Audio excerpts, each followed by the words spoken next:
काही. हे बायको, सांग ना ग, सांग ना, म्हणजे किती?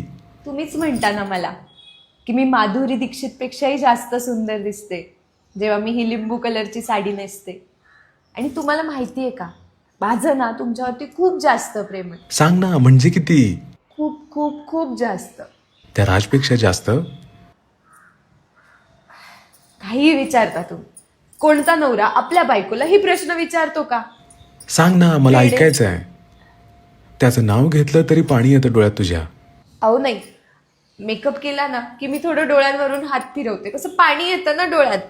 जबरदस्ती लग्न केलंस ना माझ्यासोबत? खरं सांग, तुला माझी शपथ आहे. शपथ नका ना देऊ, सांग. मग मी खरंच रडेन. मी आहे तुझ्यासोबत नेहमी. मला ना आईबाबांनी खूप फोर्स केला की तुला एका श्रीमंत घरातच लग्न करावं लागेल.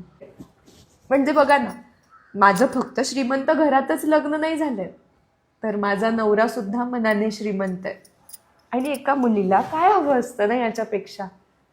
आपला नवरा आपल्याशी 4 शब्द आपल्या मनातले बोलावे, त्यांना आपलं ऐकून घ्यावं. आणि मला नाही वाटत या जगात असाही नवरा असेल जो पास्ट विचारतो आणि आपल्याला मूव्ह ऑन होण्यासाठी मदतही करतो. Thank you so much. मला याच्यापेक्षा अजून काहीच नको आहे. तुम्ही जसे आहात ना तसेच राहा, अगदी शेवटपर्यंत. मी आहे तुझ्यासोबत नेहमी. आणि बाळा, ज्या मुलाला तुझी किंमत नव्हती त्याने तुला सोडलं तेच बरं झालं. तुलाही खुश राहण्याचा अधिकार आहे. आणि माझ्या नशिबात तू होतीस, माझी झालीस.